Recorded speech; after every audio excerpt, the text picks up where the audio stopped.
Coin du DP.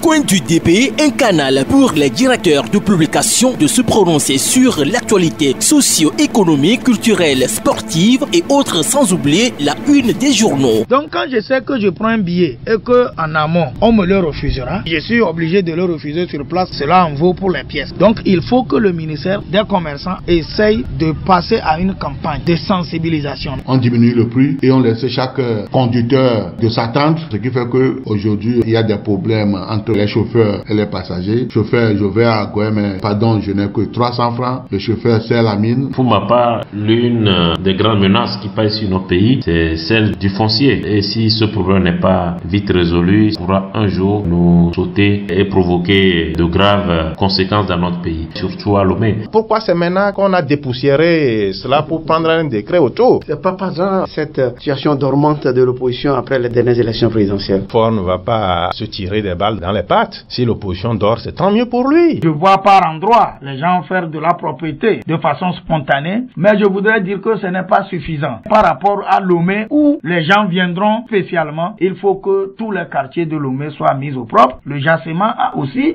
ce point. À voir de très près, on dirait que c'est contre la moralité. Cette opération de passe-passe où Blaise Compaoré devient ivoirien, après avoir dirigé pendant 25 ans. Voilà comment la politique ne cesse de nous présenter des facettes. Mais ici au Togo, c'est que nous avons 10% qui sont tout puissants, qui maintiennent une mafia pas possible et qui soumettent le peuple au joug. Coin du DP, c'est tous les vendredis après le journal de 18h et 22h. Avec rediffusion tous les dimanches à 11h. Germain Pouli, directeur d'application du journal Togo Réveil, bonjour. Bonjour Eugène et bonjour à tous les auditeurs de Carré Jeune. Voilà, l'invité de Coin du DP de cette semaine, Germain Pouli, directeur d'application du journal Togo Réveil.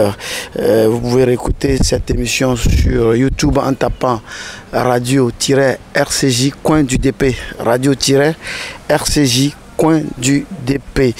Germain, dans toutes les rédactions, même l'homme de la rue, on ne parle que LCF, City FM, et dans votre parution de cette semaine, vous avez mis fermeture de LCF et de City FM entre l'impardonnable négligence de Pascal Bodiona et la tardive rigueur de la HAC. Comment sauver la soixantaine d'emplois et redonner du plaisir aux téléspectateurs et auditeurs. Les grandes lignes sur lesquelles nous avons voulu attirer l'attention de nos lecteurs sont essentiellement les faits. Nous ne rentrons pas donc dans le bras de fer qui s'est engagé entre le groupe Sud Média et la HAC par rapport donc au retrait ou à la cessation donc d'activité des deux médias. Donc ce sont les faits qui nous intéressent. Qu'est-ce que la HAC reproche à LCF et à City FM? C'est tout simplement de ne pas avoir des autorisations avant de travailler. Et donc nous savons que en ce qui concerne l'information, la communication, pour toute publication, pour toute diffusion, c'est la haute autorité de l'audiovisuel et de la communication donc, qui est habilitée à donner les autorisations nécessaires. Pour la presse écrite, ce sont les récépissés. Pour les radios et télévisions, ce sont les autorisations d'installation, d'exploitation, donc des fréquences qui ont des durées variant de 5 à 10 ans selon qu'on soit une radio, une télévision et évidemment renouvelable. Alors la HAC dit que LCF donc n'a pas cette autorisation et donc ne peut plus continuer à travailler, c'est un fait. Et quand vous vérifiez, vous vous rendez compte effectivement que ces deux médias véritablement ont commencé dans une certaine illégalité. Donc en n'ayant pas donc ces papiers-là qui font d'elles des entreprises de communication ou de presse, des organes de presse donc légalement installés, donc ayant une existence légale. Donc ça c'est un fait.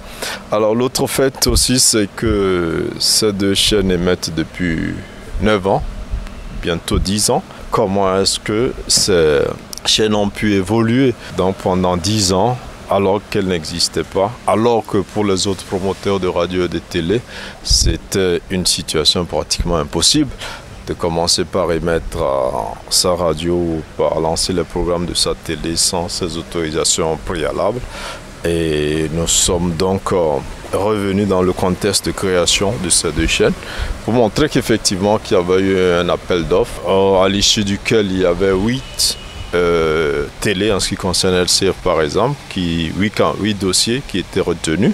À la fin, il y a eu 3 dossiers qui étaient retenus et puis finalement ce sont 2 chaînes de télé, Space TV et TLS, qui avaient obtenu donc les fréquences à l'époque, donc en 2007, et c'est juste après cela qu'on a vu LCF et City FM émettre, on ne sait de quelle manière donc sont suivre ces procédures-là. Alors, quand vous connaissez les promoteurs de cette télé, parmi lesquels des personnes assez influentes donc du pouvoir, le ministre Pascal Bojana, le ministre Kwabré et bien d'autres qu'on appelle habituellement les barons.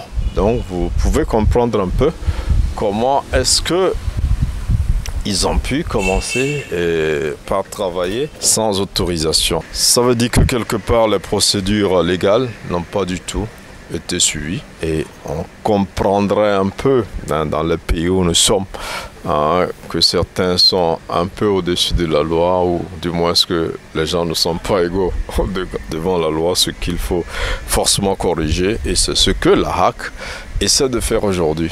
Mais il s'agit pour nous d'une rigueur un peu tardive.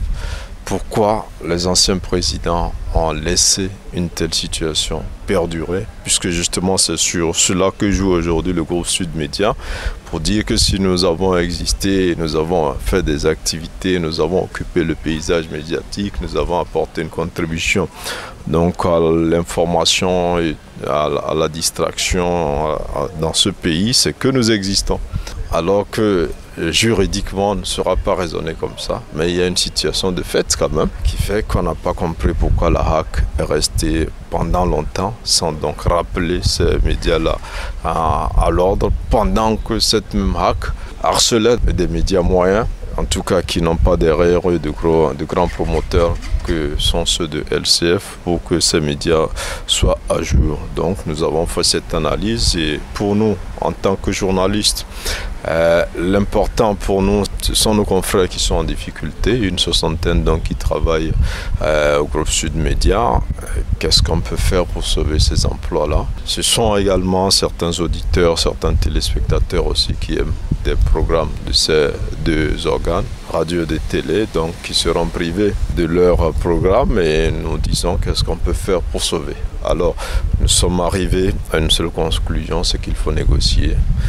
Malheureusement, le groupe Sud Média a choisi de porter l'affaire devant les tribunaux pour que le droit soit dit, et ça nous inquiète par rapport au fait que nous avons déjà dit. Est-ce que ce groupe pourra s'en sortir devant la justice? Parce que n'ayant pas justement suivi toutes ces formalités-là avant de commencer par émettre, on ne sait pas si c'était la bonne option. Pour notre part, il fallait tout simplement négocier et mettre en avant ces arguments-là que nous mettons là aujourd'hui en parlant des emplois, en parlant du paysage médiatique, des programmes que des citoyens aimaient, et pouvoir éventuellement, si on peut régulariser la situation. Donc telle est notre analyse sur cette question. Aujourd'hui, la situation prend d'autres ampleurs. Il y a des marches dont on ne sait pas ce que ça rapportera, puisque là encore il y a une contradiction. Au même moment que vous êtes à la justice, vous êtes encore dans la rue.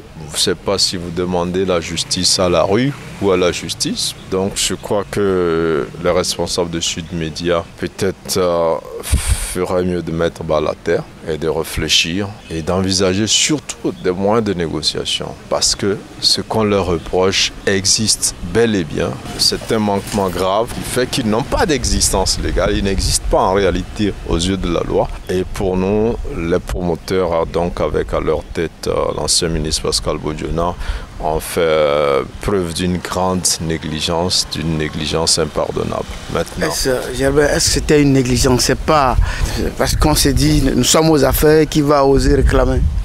Oui, c'est évident que, bon, aujourd'hui on parle de négligence parce qu'on ne peut pas dire s'il était de bonne foi ou de mauvaise foi quand il n'a pas voulu faire ses formalités. Mais ce qu'on peut imaginer, c'est que les gens sont aux affaires et se disent que personne ne peut leur refuser cela. Et surtout quand on prend le chef de l'État qu'on met en avant pour dire que c'est la télévision du chef de l'État, on peut ne pas donc faire des formalités, on peut même pas payer ses factures d'électricité, ne pas faire un certain nombre de choses et ça va passer. Mais aujourd'hui, je crois que les choses changent.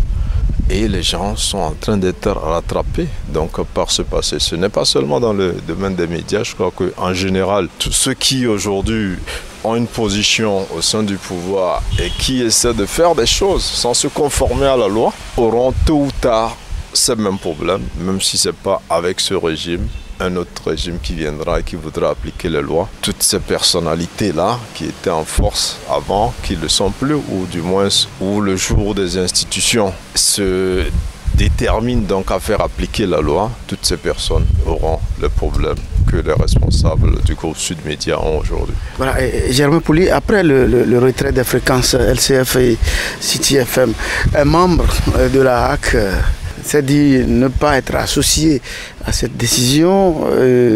Dans ses propos, on dirait que seul Pitan Tchala, dans son bureau, a décidé le retrait de ces deux fréquences. Réaction? Alors, je crois qu'il y a eu des sorties du président de la HAC, ancien ministre donc, de la communication, Pitan Tchala, qui a montré qu'il y a bel et bien eu une plénière le 18 janvier, au cours de laquelle tous les membres de la HAC, y compris celui-là qui conteste aujourd'hui, donc ont décidé donc, de retirer la fréquence à ces médias-là qui n'avaient pas l'autorisation et de suspendre donc les autres médias qui n'étaient pas en règle pour une ou une autre raison. Et donc tous les membres de la HAC s'étaient accordés et il y a un procès verbal donc, de cette réunion qui existe bel et bien. Le membre de la HAC donc, qui se solidarise a pris part à cette plénière, donc il a participé à prendre cette décision. Mais après, quand l'institution décide, est-ce que c'est tous les membres qui signent la décision ou c'est le président? Je crois que habituellement, ce qu'on a l'habitude de voir dans les formes au niveau de l'administration, c'est le premier responsable de l'institution qui prend donc la décision. Alors maintenant, il faut comprendre aussi que c'est une affaire qui ne finit pas de parler d'elle. Quand vous voyez même le comportement de l'ancien président Philippe Ebegnon, sous qui cette radio, cette télévision commençait par émettre, jusqu'au comportement de ce membre de la HAC dont on parle, vous comprenez que il y a beaucoup de choses qui se passent, mais qui ne respectent pas les formes et le cadre légal. Donc il était à la plénière? Selon ce qui a été dit, il était à la première du 18 janvier 2017, plénière au cours de laquelle il a été décidé que ces médias qui n'avaient pas d'autorisation soient fermés et que ceux qui n'étaient pas en règle soient suspendus. Donc il y a un PV, je ne l'ai pas vu, mais c'est l'information que j'ai. Et je crois qu'il appartiendra aux membres de la HAC qui c'est de solidarité de dire qu'il n'y avait pas eu cette réunion et qu'il n'y a pas pris part et d'apporter les preuves contraires. Mais je crois que pour le moment, c'est l'information que nous avons. Mais il faut aussi arrêter de personnaliser le débat.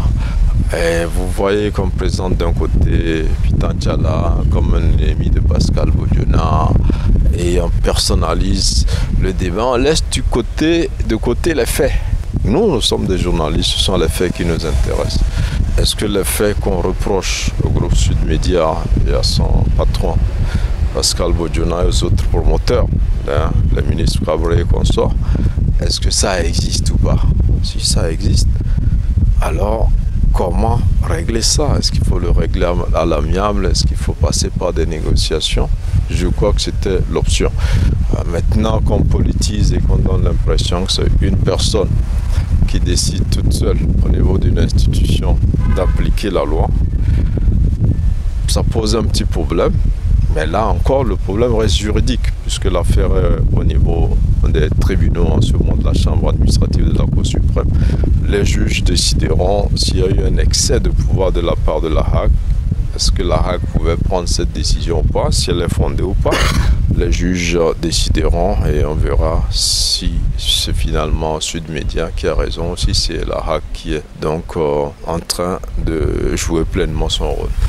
J'aimerais écouter les acteurs de développement sur ce dossier. Et on ose dire que seules les réformes pouvaient recadrer tout cela. Quel genre de réforme? Les réformes institutionnelles, constitutionnelles pour renforcer ces institutions et puis faire peur à ceux qui vont vouloir user du pouvoir pour... Non, je ne vois pas ça en termes de réforme. Alors nous disons que nous voulons des institutions fortes, mais en même temps il faut aussi des hommes forts pour rendre des institutions fortes. Mais seules les réformes peuvent donner la force à ces institutions. Oui, mais il y a eu déjà les réformes de la Hague. S'il n'y avait pas une réforme à la Hague, notre confrère Zeus ne devait pas se retrouver à la Hague. Il y a une réforme de la Hague. Il y a la Hague dans la Hague. Et malheureusement, même moi, il y a des courants politiques au sein de la Hague. C'est une bonne chose, mais on aurait pu se contenter d'une Hague professionnelle. Mais cette réforme a été voulue, elle a été faite. Il y a eu la réforme de la Cour constitutionnelle qui a été faite. Maintenant, on peut toujours demander à réformer les institutions, mais pour moi, ce n'est pas ça la question. Après, ceux qui sont au niveau de ces institutions, est-ce qu'ils travaillent pour marquer le pays, pour dire quand nous étions là, on a fait cela? La question est posée. La dernière fois, il y a une commission de lutte contre la corruption qui a été créée, tout ça. C'est bien, l'institution existe, mais si les hommes qui l'animent ne marquent pas le pays et l'histoire en faisant du bon boulot, il n'y aura rien. On parle de la Cour des comptes et tout ça, c'est bien, ça existe, mais si ceux qui le font, on parle de l'Assemblée nationale, les députés, de plus en plus on a commencé par voir que le contrôle de l'action du gouvernement est de plus en plus effectif, les députés interpellent les ministres et tout ça. Avant on ne voyait pas ça, ça veut dire que l'institution même de l'Assemblée nationale ne jouait pas son rôle. Donc je dis, et au passage il faut saluer le député Jean Kissi qui a beaucoup travaillé dans ce sens, dans les interpellations des ministres. Donc après ce sont les hommes qui sont dans ces institutions-là, qui jouent leur rôle dans le cadre de la loi, qui permettent à la loi de s'appliquer et qui feront que les institutions seront fortes. C'est pas, pour moi, c'est pas une question de réforme. La Hague est déjà réformée depuis longtemps. Et aujourd'hui, ceux qui sont là, est-ce qu'ils peuvent travailler? C'est valable pour toutes les institutions de la République, que chacune des institutions joue son rôle.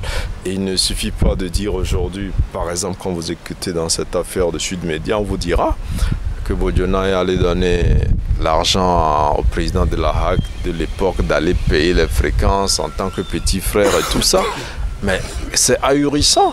Quand vous écoutez ce genre de choses, comment un président d'une institution, on l'envoie payer les quittances quelque part. Non, ça veut dire que les hommes qui incarnent ces institutions quelque part ne prennent peut-être pas conscience du rôle qui est le leur, ou ne savent pas ce qu'ils doivent faire et donc ne se donnent pas ce poids.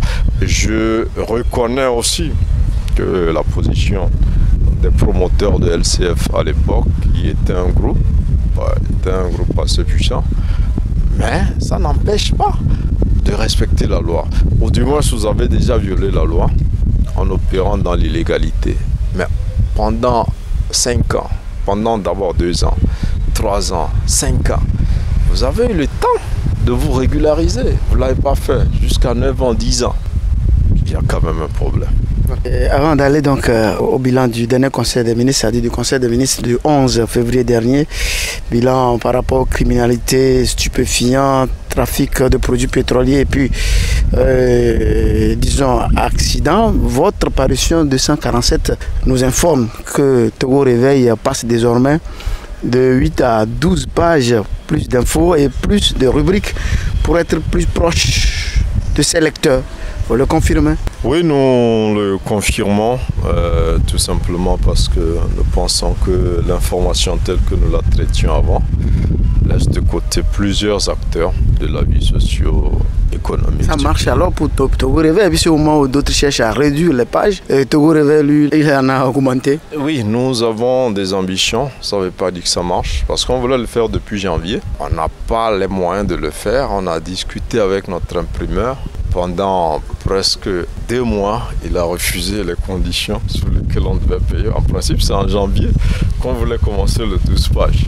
Finalement, on a eu un terrain d'entente. Il a accepté certaines de nos conditions et on le fait. On espère tenir. Mais c'est un objectif, c'est d'ouvrir largement nos colonnes. Donc à tous ces entrepreneurs, à tous ces Togolais qui font de bonnes choses, de grandes choses et dont on n'en parle pas suffisamment dans la presse. Nous voulons le faire. Nous ne demandons rien aux gens qui nous contactent. Si les initiatives sur lesquelles ils sont intéressent nos lecteurs, on fera le travail avec beaucoup de plaisir, mais en se disant qu'avec le temps, ce journal pourra s'imposer et qu'on aura des retombées. Là, on le fait dans la douleur, c'est extrêmement difficile. C'est pas évident qu'on sorte les 4 fois par mois, mais c'est pas bien grave. On a pris le risque de le faire parce que nous pensons qu'il faut offrir autre chose que ce qu'on a l'habitude d'offrir à nos lecteurs. Coin du DP invité du jour, le directeur de publication du journal Togo Réveil, Germain Pouli. Germain, le conseil des ministres du 11 février dernier a servi de cadre au ministre de la Sécurité, Yak Damhan, de nous faire le bilan par rapport à la criminalité, trafic des stupéfiants, trafic des produits pétroliers et puis les cas d'accident en 2016. Mais avant d'aller à d'autres aspects, je crois que c'est le trafic des produits pétroliers qui nous intéresse. Dans nos débats, on a toujours dit tous ces carburants, ce carburant dit frelaté qui a été saisi, où ça va, on n'a jamais eu de bilan. Finalement, on a eu un bilan avec 5000 litres de carburant à la disposition donc, du ministère de la Sécurité. Bon, alors c'est vous qui dites à la disposition du ministère de la Sécurité. Pas de l'État, puisque... Oui, de toute façon, on ne sait pas où passe ce carburant, donc on ne peut pas en parler. C'est comme vous allez dire, on a saisi tel... kilogrammes de cocaïne, donc c'est à la disposition de la gendarmerie. Non, je ne crois pas que ce soit exactement comme ça. Qu'est-ce qu'on en fait quand on saisit? Est-ce qu'on détruit? Est-ce qu'on l'utilise? On n'en sait rien. Peut-être qu'il faudra faire des investigations pour mieux comprendre. Maintenant, c'est l'ampleur du domaine de la situation qui m'intéresse. Ça veut dire que le carburant illicite circule beaucoup. Lutte engagée par l'État à travers l'opération Entonnoir. Et on a vu parfois cette lutte-là qui tourne un peu au drame et tout cela, ce qui est inquiétant. Et depuis quelques semaines, quand vous baladez en ville, vous voyez des panneaux qui annoncent du carburant de qualité pour tous et partout au Togo. Donc avec un projet du gouvernement qui ambitionne de mettre à la disposition donc de certains opérateurs économiques, de jeunes entrepreneurs, de ceux-là qui vendent ce carburant illicite, des mini-stations sécurisées. Et l'objectif étant d'abord déjà de combattre ce trafic illicite qui alimente les réseaux mafieux, qui est une perte à l'économie nationale. Là, nos douanes, nos impôts en souffrent. Les pétroliers qui sont régulièrement installés en souffrent également. Et on ne sait pas qui vend ce carburant là, d'où il vient. Et ça alimente la criminalité internationale. Donc c'est déjà une première solution. Après, il faut aussi reconnaître qu'il n'y a pas de station d'essence dans toutes les localités au Togo. Il y a certaines localités où on a du mal à interdire ce carburant. Parce que si on l'interdit, les gens ne pourront pas utiliser du carburant puisqu'il n'y a pas de station-service. Les opérateurs économiques ne sont pas portés vers ces milieux-là pour aller s'installer et livrer du carburant. Soit c'est de petits villages, des milieux ruraux qui se développent progressivement. Donc les gens hésitent à aller. Il faut pouvoir les doter de petites stations pour que les populations puissent avoir du carburant. Quand vous n'avez pas du carburant, vous êtes obligé d'en acheter d'en chercher, d'en acheter. Donc il y a un réel besoin. Et si ce projet voit le jour, moi je vois déjà les affiches, ça voudra dire que ça sera une solution déjà pour la reconversion de tous ces jeunes-là qui sont dans la vente du carburant illicite. Ils pourront désormais vendre légalement le carburant. Ça sera une solution pour desservir un peu tous les coins reculés, là où il n'y a pas de carburant d'habitude. Il y en aura. Et puis donc sur le plan économique, avec la perte, les manques à gagner donc pour l'État, pour les acteurs dans le domaine donc du carburant. Et puis sur le plan sécuritaire, ça restera véritablement une solution. Les cas d'accident, il y en a 5393 avec 514 décès. Mais d'aucuns disent que le ministre est incomplet sur cet aspect parce qu'il fallait nous localiser les accidents puisque le Togo est grand. Oui, mais je crois que l'essentiel, ce n'est pas de dire où se déroulent les accidents, c'est d'attirer l'attention de l'opinion sur la situation. Et là, je crois que des mesures sont annoncées pour renforcer donc, les contrôles au niveau de la route. Et quelles sont les causes de ces accidents? Donc vous voyez que quand on donne ce genre de chiffres, ça veut dire qu'il y a un bilan assez scientifique qui a été fait. Selon le nombre d'accidents, les utilisateurs, les véhicules, les moyens de déplacement qui font ces accidents, qui sont les victimes, dans quelles conditions. Donc les causes de ces accidents et tout ça, tout est connu. Je crois que si vous cherchez, vous allez au ministère de la Sécurité probablement qu'on pourra vous donner tous ces détails. Mais une fois encore, ça vient attirer donc notre attention sur l'ampleur de la situation. C'est vrai qu'on a connu des années beaucoup plus catastrophiques que celle-là, mais c'est déjà assez alarmant. On ne peut pas dire qu'il y a baisse par moment, mais on peut avoir moins que cela. L'État a le droit de protéger donc les populations et sur nos routes, essentiellement, il y a encore beaucoup de choses à faire.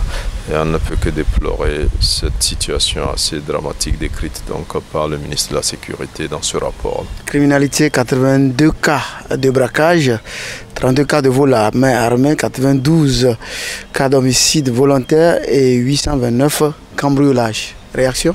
Oui, c'est inquiétant. C'est très inquiétant. Il faut pouvoir faire baisser donc ces chiffres-là de manière assez considérable. Les concitoyens, nous tous Togolais, on se plaint donc de cette situation-là, des braquages, des cas de vol, des cas d'homicide et de cambriolage. Et donc les chiffres sont là pour nous dire déjà que les autorités ont une idée de la situation dans le pays.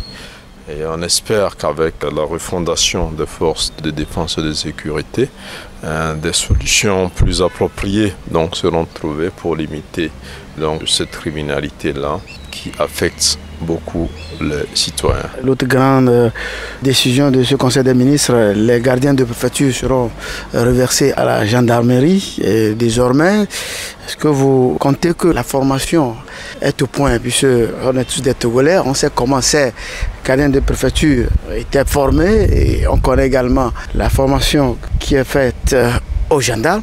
Est-ce qu'aujourd'hui, ils ont le niveau d'intervenir parmi les gendarmes? CGST, on l'appelait dans le temps. Je crois qu'à l'origine, quand on recrute quelqu'un pour servir dans l'armée ou dans la police, c'est déjà quelqu'un qui doit être physiquement apte pour le métier des armes. Après, on va scinder. Il y en a même à l'époque, on recrutait, on envoyait certains à la douane, à la gendarmerie, à la police et tout cela. Donc à la base, c'est la même formation au CENI. Après, selon là où vous allez, vous recevez une formation supplémentaire. Et dans le cadre donc, des gendarmes, ils suivent notamment des cours de droit, par exemple, qui leur permettent donc, de jouer efficacement leur rôle d'officier, donc judiciaire, de police judiciaire, donc qui aide un peu les juges au niveau des enquêtes préliminaires et tout ça. Donc je crois qu'un gardien de préfecture doit forcément, s'il devient désormais un gendarme, suivre une formation supplémentaire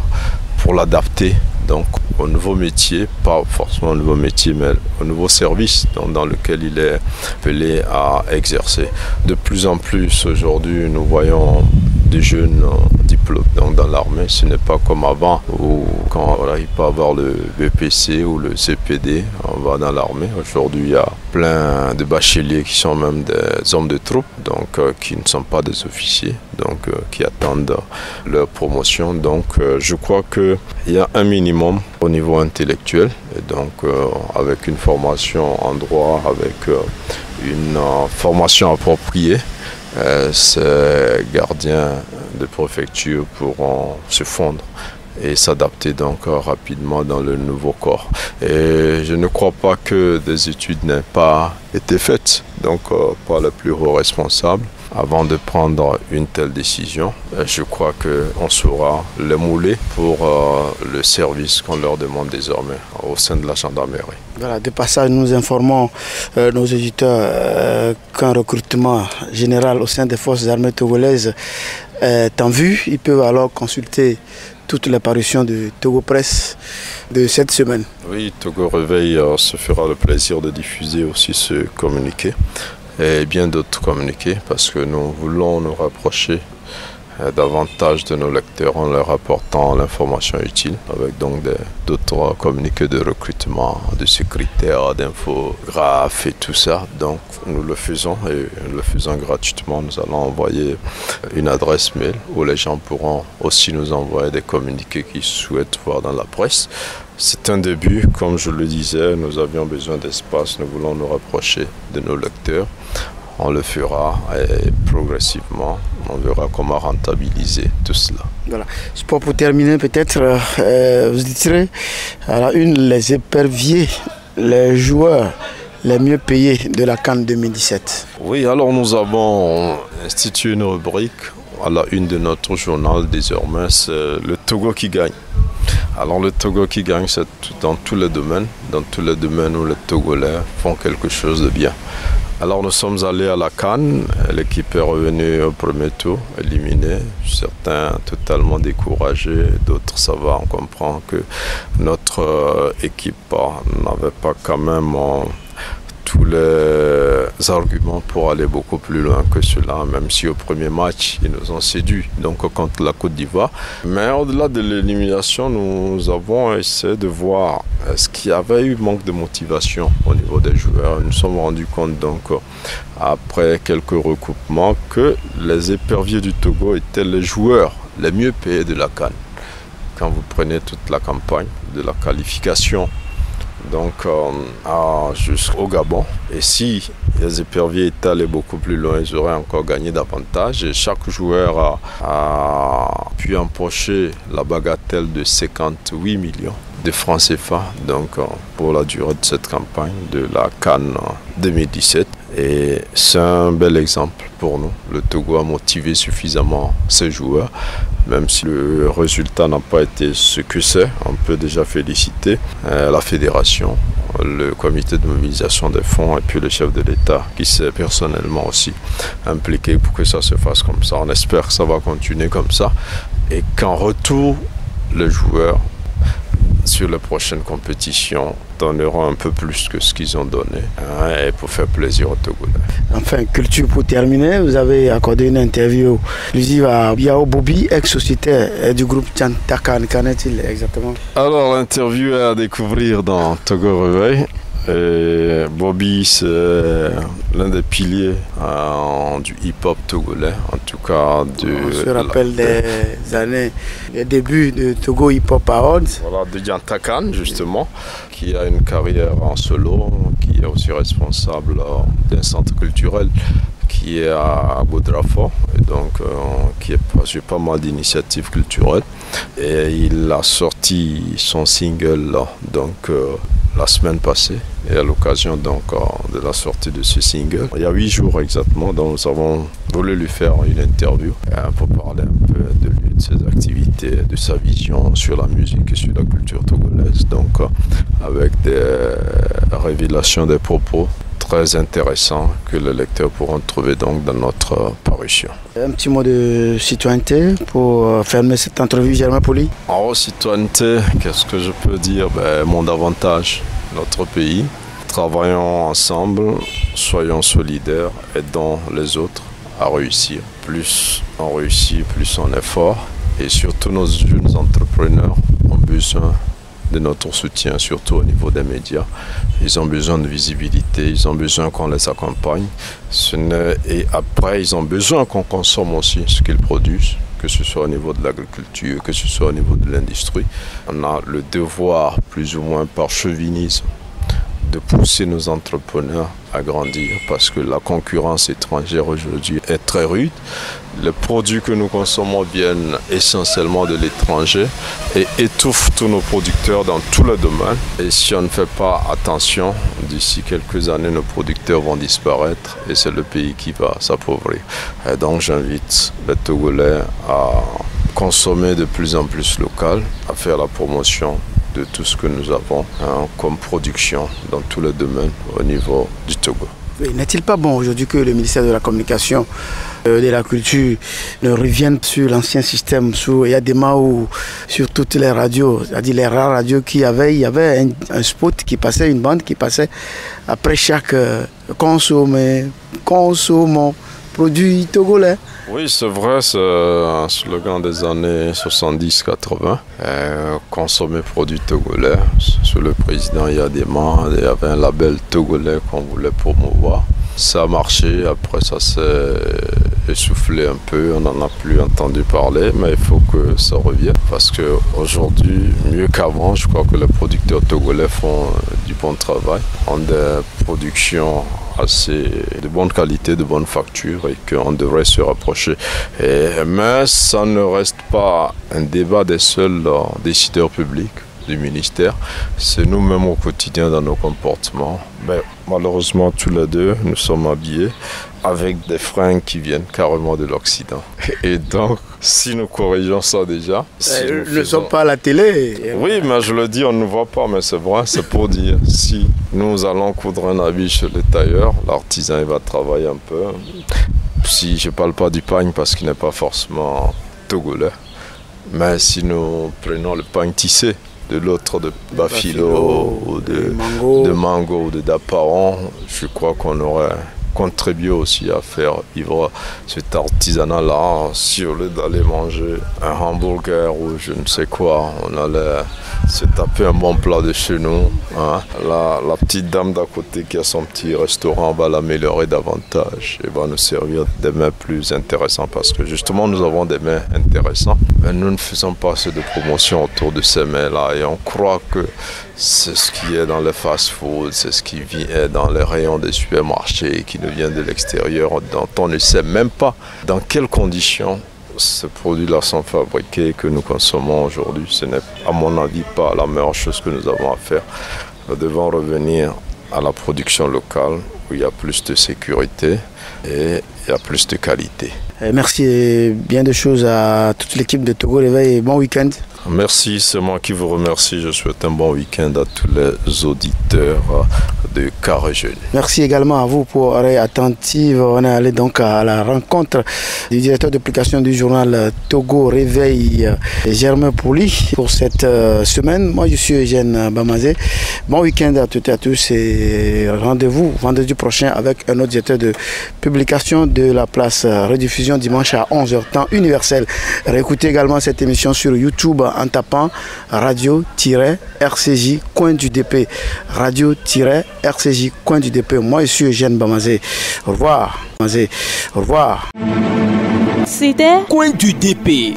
Coin du DP, un canal pour les directeurs de publication de se prononcer sur l'actualité socio-économique, culturelle, sportive et autres, sans oublier la une des journaux. Je pense que c'est des gamineries qu'ils doivent arrêter et que lorsqu'on leur offre un cadre de discussion, ils doivent saisir l'occasion pour aller exprimer leurs idées. Qu'on demande à ceux qui ont mis la main dans l'argent du pays, qu'ils remboursent. Si tous ceux qui ont volé le pays là, cette minorité dont parlait chaque fois le chef de l'État, si on arrive à faire en sorte que cette minorité et tous ceux qui continuent de piller ce pays à rembourser l'argent qu'ils ont pillé, qu'on n'aura plus à aller emprunter chaque jour de l'argent. Pour le moment, faisons un pas, la limitation du mandat et le mode de scrutin. Et vous ne pas savoir, ce qui a encore braqué les gens, c'est la sortie de Maganawe Florent qui a dit que l'APG est déjà caduque. Bonne opportunité à faire une fois encore à l'Afrique. Donc après d'autres regroupements de pays, ce sont les États-Unis d'Amérique l'Amérique qui offre donc une opportunité à l'Afrique pour une fois échanger. Dans un pays normal et surtout en Afrique, le clergé et les représentations religieuses et spirituelles ont une importance capitale dans les prises de décision, dans l'orientation. Et le mal du Togolais, c'est que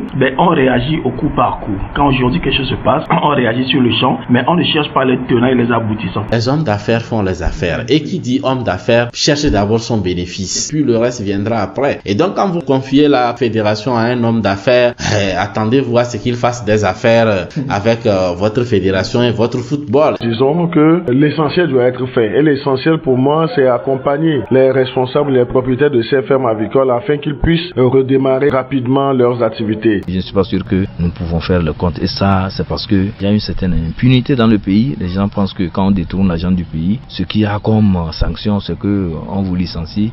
Coin du DP, c'est tous les vendredis après le journal de 18h et 22h. Avec rediffusion tous les dimanches à 11h.